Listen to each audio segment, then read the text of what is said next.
말씀입니다. 누가복음 3장 21절에서 22절 제가 말씀을 봉독에 올리겠습니다. 백성이 다 세례를 받을새 예수도 세례를 받으시고 기도하실 때 하늘이 열리며 성령이 비둘기 같은 형체로 그 위에 강림하시더니 하늘로부터 소리가 나기를 너는 내 사랑하는 아들이라 내가 너를 기뻐하노라 하시니라. 아멘. 오늘 계속해서 우리 누가복음 말씀을 나누고 있습니다. 3장 21절, 오늘은 22절 말씀을 우리가 보도록 하겠습니다. 예수님께서 누가복음 3장 23절에 12살이 되었을 때 성전에서 유월절을 지키러 부모님과 올라가셨다가 그곳에서 자기의 정체성을 확인하는 시간이었다, 이렇게 말씀을 드렸죠. 어머니가 왜 여기 있느냐 했을 때 제가 여기 있는 것에서 왜 내가 아버지 집에 있어야 될 줄을 왜 모르셨습니까? 그러면서 자기가 누구인지 그것을 깨닫는 그 시간이었는데, 그로 18년이 지난 30세쯤 되었던 그때죠. 이제 공생애를 이제 앞에 두신 주님께서 그 때를 찾으셨던 것 같아요. 그 시간 속에 그 12살 때부터 공생애 시작하는 이 30살까지, 그러니까 이 18년 동안 목수로서 또 나사렛의 고향에 머물러 계시면서 끊임없이 그 마음속에 이 하나님의 귀한 사명을 감당해야 될 그 때, 이곳을 떠나서 또 더 큰 뜻, 하나님의 귀한 뜻을 감당하는 그 타이밍, 그 때를 기다리고 계셨다가 그 때를 이제 아신 것이죠. 그래서 세례 요한이 복음을 선포하고, 그동안 말라기서 이후로 400년 동안 이스라엘의 선지자가 등장하지 않고, 그럴 때 이제 세례 요한이 등장해서 많은 사람들이 그 말씀을 듣고자 나오고, 또 회개의 세례를 받고, 또 많은 사람들이 회심하고, 뭐 이런 일들이 일어날 그때 주님께서는 바로 때가, 하나님께서 뭔가 역사하시는 때가 이 때가 아닌가, 이때구나, 그걸 직감하시고, 또 이제 이 거대한 흐름 속에 동참하시죠. 그러면서 오늘 보니까 백성이 다 세례를 받을새 예수님도 세례를 받으셨다, 이렇게 돼 있어요. 근데 이 세례는 그 전에 어제 우리가 말씀을 봤던 세례 요한이 회개의 세례를 베푸는 그런 회개가 아니라 하나님의 부르심의 세례죠. 그래서 우리가 뭐라고 얘기하냐면 소명이라 그러죠. 하나님께서 나를 부르셨다. 부르심, 이게 소명이고, 그 소명 앞에 나오시죠. 그런데 여기 보니까 그렇게 세례를 받으시고 또 기도하실 때 그랬어요. 기도하실 때 하늘이 열리며, 우리가 예수님의 그 삶을 또 이렇게 복음서를 통해서 이렇게 보게 되면, 주님은 늘 이렇게 평상시에 또 때를 정하셔서 또 수시로 계속해서 기도하시는 모습을 보게 돼요. 이른 아침에 기도하시기도 하고, 조용한 곳에 가셔서 기도하시기도 하고, 뭐 여러 가지 상황 속에서도 피곤하시고 또 분주하시고 또 여러 가지 일도 많음에도 불구하고 기도하는 시간을 놓치지 않으셨다는 것이죠. 그런데 특별히 또한 중요한 이런 터닝 포인트가 되는 또한 그러한 순간 속에는 더더욱 기도를 하셨습니다. 누가복음 9장 18절에 보면 주님께서 이제 자신이 고난을 받으시고 십자가에 죽으시고 부활하실 것을 제자들에게 이제 가르치기 전에, 그걸 알리시기 전에, 그걸 이제 자신의 사역이 어떻게 진행되고 어떻게 지금 이게 이런 일들이 일어날 것인지를 비로소 이제 제자들에게 알리실 때도 그냥 그날 되니까 그냥 하신 게 아니라 기도로 준비하시는 것이 보여요. 그래서 주께서 따로 기도하실 때 이렇게 기록하고 있어요. 그러면서 이제 제자들에게 기도를 하신 다음에 그 중요한 사건들이 일어나잖아요. 제자들에게 세상 사람들이, 다른 사람들이 나를 뭐라고 하더냐. 그리고 너희들은 나를 누구라고 하느냐. 그럴 때 베드로가 정말 이 중요한 고백을 하죠. 주는 그리스도시요 살아계신 하나님의 아들이십니다. 그 고백을 하게 되고 그 이후로 주님께서 비로소 이제 선포하시죠. 내가 이제 고난을 받게 될 것이고 십자가에 죽게 될 것이고 그러나 3일 만에 부활할 것이다. 이 중요한 하실 때도 그냥 하신 게 아니라 아까 말씀드린 대로 기도하셨다. 또 변화산에 올라가실 때도 그러니까 주님께서 이제 새롭게 변화되시는 모습을 이제 제자들에게 보여주시고 또 그런 환상 가운데 그런 일들이 일어날 때도 하고 있어요. 누가복음 9장 29절에 보면 기도하실 때에 그의 모습이 변화되었다 이렇게 되어 있어요. 그러니까 예수님조차도 우리에게 뭘 말씀하고 계시는 거예요? 기도의 능력을 말씀해주고 계세요. 그냥 교회 생활 속에 순서 중에 있는 그런 기도가 아니라 그 기도라는 것은 이러한 능력을 나타내고 또 그 속에는 파워가 있다는 거예요. 그래서 여기서도 기도하실 때 무슨 일이 일어나요? 하늘이 열리며 그랬어요. 하늘이 열린다. 그냥 이렇게 짤막하게 이렇게 나와 있지만 이거는 이 역사적인 사건이 되는 거죠. 이 예수님의 하나님의 이 구원의 역사 속에 놀라운 일이 여기서 벌어지는 겁니다. 왜냐하면 아담과 하와, 아담이 범죄한 이후로 무슨 일이 일어났어요? 하늘이 닫히는 일이 일어나잖아요. 하늘이 닫혔다는 것은 뭐예요? 하나님과 인간의 관계가 끊어진 거예요. 이게 단절이 된 거예요. 단절이 된 거. 그것을 하늘문이 닫혔다 이렇게 표현을 합니다. 그러니까 그 닫혔던 그 하늘문, 닫혔던 하나님과 인간의 관계가 어떻게 되는 거예요? 이제 열리는 일이 일어나는 거죠. 누구를 통해서? 예수님을 통해서. 그 일들이 일어나는 겁니다. 그러니까 예수님으로 말미암아 하늘문이 열렸다는 것을 오늘 우리 본문은 보여주고 있습니다. 이것은 다시 말하면 새 시작을 의미해요. 새로운 시작이죠. 그토록 사람들이 바랬던 새로움의 시작이 되는 겁니다. 그러니까 첫 번째 아담은 막았다면 두 번째 아담이 되는 거죠. 두 번째 아담이신 예수님은 그 하늘문을 여신 겁니다. 하나님의 새로운 구원의 역사가 이루어진 거예요. 바로 예수님을 통해서 이 시대 크리스찬들이 어떻게 살아야 되는지를 우리에게 분명히 보여주시죠. 기도를 통해서 하나님의 은혜와 능력을 받습니다.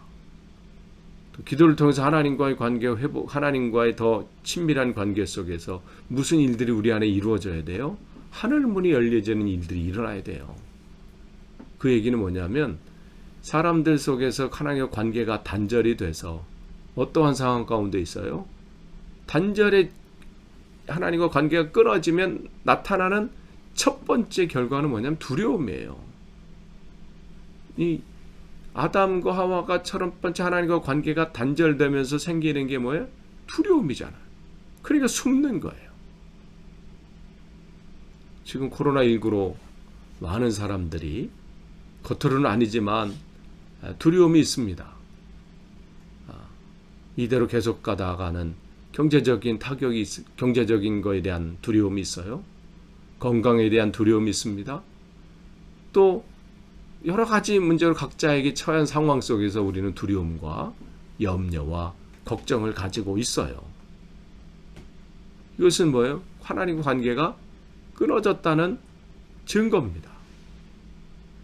그건 뭐 내가 뭐 걱정해야지 노력한다고 한 게 아니고 두려워해야지 그렇게 마음 먹었기 때문에 생기는 것이 아니라 하나님과 관계가 회복되기 전에는 이거는 끊임없이 나를 따라다닙니다. 끊임없이. 그건 우리의 문제가 되는 거예요. 나의 문제가 되는 거예요. 그러니까 죽음에 대한 두려움, 공포가 있어요. 삶의 미래에 대한 불안감 때문에 생겨오는 걱정과 두려움이 있습니다. 그는 하나님과 관계가 단절됐다는 증거인데 주님은 이것을 해결하시는 거죠. 그러니까 또 우리를 통해서 하나님께서는 이 시대에 그 일들을 감당하길 원하는 거예요. 그 복음을 증거하라는 거죠. 예수님을 통해서 그 일이 해결되었다. 예수님이 죽으심으로 우리를 대신해서 죽으심으로 또 그 하늘문을 열어놓으심으로 그 모든 문제는 해결하셨다. 이걸 전하는 거예요. 그래서 하늘문이 열리고 그렇게 돼 있어요. 그 다음에 22절에 보니까 성령이 비둘기 같은 형체로 그 위에 강림하시더니, 그러니까 비둘기가 내려앉는 모습처럼 성령께서 주님에게 내려오신 거죠. 강림하신 거예요. 이것은 이사야 61장 1절 2절 말씀의 성취죠. 또 그 말씀이 그렇게 이루어진다는 하나님의 약속의 말씀의 성취인데, 즉 성령이 그에게 임하셨다라는 것은 뭐냐면 성령에 의한 기름 부으심이에요. 그 기름 부으심은 다른 게 아니라 하나님, 이 예수님께서 어떠한 사명을 감당하실지에 대한 주님의 이 기름 부으심, 또 주님께서 그에게 함께 하시는 것을 보여주시는 거죠. 세례를 통해서 소명을 받으셨어요. 나를 부르셨다. 그렇다면 소명은 나를 부르심이라면 하나님께서 왜 부르셨겠어요? 하나님께서 왜 우리를 이 시대에 그리스도인으로 살아가시게 했을까요? 그냥 교회 다니게 하려고? 또 아니면 교회 식구들끼리 그냥 인간적인 교제를 나누고 뭐 그러한 삶을 살라고? 아니면 나에게 그냥 나 혼자 갖는 마음의 평안을 혼자 누리라고? 그런 것보다 더 큰 것들이 있지요. 그게 나를 부르신 이유가 있어요. 그걸 소명이라고 말한다면 그 소명은 뭐로 나가는 거예요? 사명으로 나가는 거죠. 부르심 앞에는 사명이 있는 거예요. 소명에는 사명을 전제로 소명을 주시는 거예요. 부르시는 거예요. 그러니까 나를 그리스도인으로 부르셨다. 나를 이 교회에 부르셨다. 나를 하나님의 자녀로 부르셨다라는 것은 나에게 하나님께서 맡겨주신 일이 있다는 거죠. 내가 해야 될 일이 있는 거예요. 그러니까 그것을 우리가 분명히 기억을 해야 합니다. 그 자리를 세우신 거는 그건 뭐 세상도 마찬가지 아니겠어요? 시장으로 세웠으면 시장으로 또 해야 될 일들이 있잖아요. 지금 이 코로나19 사태로 인해서 이 어려운 시기에 거기에 자기가 거기에 맡겨진 일들이 있으면 그 일들 감당하는 것이죠. 그러니까 부르심에는 사명이 있는데 거기 그 사명이 하나님께서 성령의 기름 부으심으로 그 사명을 주시는데 그 사명이 뭐냐고 여기 나오면 하늘로부터 소리가 나기를 너는 내 사랑하는 아들이라 내가 너를 기뻐하노라 하시니라. 너는 내 사랑하는 아들이라 이렇게 말씀하셔요. 이 말씀을 통해서 주님께서 어떠한 앞으로의 사명을 감당하셔야 되는지를 분명하게 이 짧은 문장이지만 여기에 보여주는데 두 가지예요. 이 말씀은 이사야 42편 1절 그 말씀에 그 하나님께서 이사야를 통해서 예언하신 또 앞으로 이러한 일들이 이런 메시아가 올 것인데 그 메시아는 다른 메시아가 아니라 내가 사랑하는 아들이고 하나님의 아들이라는 거죠. 사랑하는 아들은 하나님의 아들이죠. 그 메시아는 그가 앞으로 오실 그 메시아는 하나님의 아들이라는 거예요. 하나님의 아들로 인정하시는 것이죠. 근데 그 메시아는 어떠한 메시아예요? 단순히 인간들 우리들이 생각하는 무슨 대단한 모든 것을 다 하고 로마의 압제로부터 이기고 뭐 이러한 것들이 아니라 뭐예요? 거기 성경이 뭡니까? 고난의 종이다 이렇게 말씀하세요. 메시아가 오시는데 그 메시아는 고난의 종이다. 고난 받으신다는 거예요.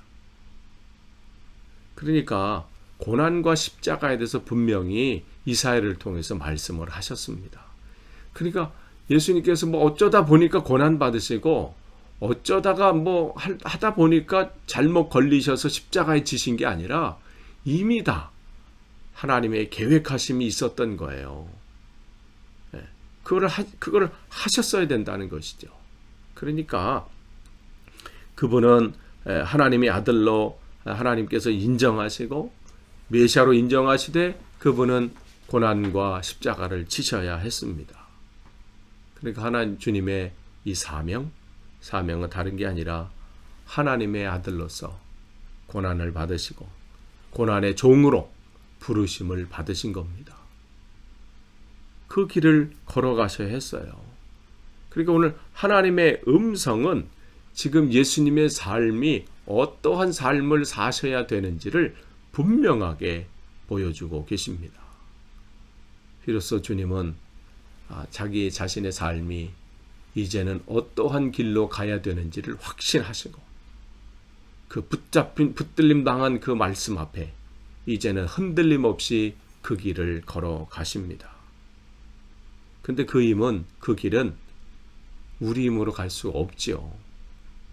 그렇기 때문에 주님께서 성령을 부어주신 거예요. 성령이 함께할 때 주님의 삶을 통해서 우리에게 보여주십니다. 우리가 이 땅에 귀한 사명을 감당해야 합니다. 우리를 통해서 많은 이들이 주님이 하나님이 어떠한 분인지를 봐야 되고 또 이 땅의 삶이 전부가 아님을 또 우리가 증거해야 되고 이 복음의 말씀들을 증거해야 되는데 우리 힘으로 할 수 없죠. 노력은 할 수 있어요. 어떤 뉴스를 보니까 그런 얘기가 나오더라고요. 사람들이 사고 후회하는 3가지 물건이 있대요. 사고 나서 이걸 뭐 많은 경우가 첫 번째는 프린터래요. 프린터. 처음에는 이거 사서 뭐 복사해야죠 하는데 사실 특별한 경우 아니면 집에서 그렇게 프린트할 일이 많지 않잖아요. 또 오래 놔두면 그 노즐도 막히고 두 번째는 뭐냐면 두 번째로 사고 후회하는 게 녹즙기래요. 처음에 사서 뭐 건강하게 하려는데 굉장히 귀찮은 일이거든요. 그거 뭐 다 잘라야 되고 뭐 해서 몇 번 해먹고 그냥 놔둔대. 3번째 러닝머신 아니면 자전거 뭐 이런 거 있죠. 집안에서 하는 그거 살 때는 뭐 전 세계를 다 달릴 것처럼 다 사고 뭐 하는데 어떻게 해요? 좀 지나면 다 옷걸이래. 옷걸이 옷만 걸어놓은데 거기에 자전거에도 다 옷 걸어놓지, 러닝머신에 옷 걸어놓지, 뭘 싸놓지, 박스 싸놓지. 그 외에 처음에 결심하지만 쉽지 않아요. 사람 삶이 그렇잖아요. 우리가 지나보면 다 그렇지 않나요? 여러분 주위에도 해놓고서 처박혀 있는 게 많이 있잖아요. 세상의 일도 이런데 우리가 이 하나님의 일들을 감당할 때 우리 힘으로 되는 게 아니죠. 그래서 여기 오늘 본문에도 하나님의 영이 거기에 어떻게 강림하셨다. 이 강림이라는 건 나를 이렇게 뒤덮으신 거예요. 나를. 기름 부으심이죠. 이렇게 기름 부으심, 이렇게 기름 부으심. 그 능력이 우리에게 임해야 된다는 거예요. 그럴 때 그런 게 뭐예요? 기도하실 때예요. 그렇기 때문에 기도가 우리에게 필요합니다. 하나님, 내가 부족합니다. 내가 뭔가 결심을 하고 마음은 있지만 삶 속에 이 사명 감당할 때 주저주저합니다. 아직도 내가 깨닫지 못합니다. 내가 아직도 이 믿음 안에 온전히 서지 못합니다. 불쌍히 여겨주십시오. 기도로 나아갈 때 하나님의 놀라운 역사가 나타나는 거예요. 아니 주님도 이랬는데 우리 같은 우리가 무슨 배짱으로. 그러니까 우리가 정말 이 모습, 이 주님의 이 모습 속에 우리가 봐야 될 게 있는 것이죠. 끝을 맺습니다. 주님께서는 비로소 시간이 흘리시는 어떤 순간에 이게 때가 됐구나, 그것을 직감하게 되셨습니다. 그 앞에 주시는 말씀 앞에 근데 주저하지 않으셨어요. 그 말씀을 붙잡고 나는 하나님의 아들이다, 하나님의 음성의 확실함을 체험했습니다. 우리의 신앙도 이 체험이 먼저예요. 나는 하나님의 자녀다. 하나님께서 나를 붙잡으셨다. 나는 하나님의 자녀다. 근데 그 하나님의 자녀는 그냥 내 삶대로 내가 좋아하는 대로 사는 게 아니라 뭐예요? 그 길은 고난의 길이에요. 그 길은 십자가의 길입니다. 그러니까 주님이 나는 하나님의 자녀로 하나님 나를 부르셨다. 그러나 그 길은 뭐예요? 십자가의 길이고 순교자의 삶입니다. 주님은 이것을 마다하지 않으신 거예요. 근데 이 길을 갈 때 우리의 힘으로 갈 수 없기에 하나님께서는 날마다 어떻게 해요? 성령으로, 하나님의 영으로 나를 붙잡아 주십니다. 그렇기 때문에 우리가 어떻게 해요? 평안한 거예요. 그렇기 때문에 우리가 두려워하지 않는 겁니다. 뭘 많이 가져서가 아니에요. 하나님 우리와 함께 계시기 때문입니다. 그렇기 때문에 오늘도 하나님께서 여러분을 부르셨습니다. 부르심 앞에는 사명이 있어요. 근데 그 사명은 하나님이 감당할 수 있는 능력을 주시는 겁니다. 아무쪼록 여러분의 삶 속에서 이 놀라운 일들이 이루어지시기를 간절히 축원합니다. 기도하겠습니다. 하나님 감사합니다. 오늘도 말씀을 주셨습니다.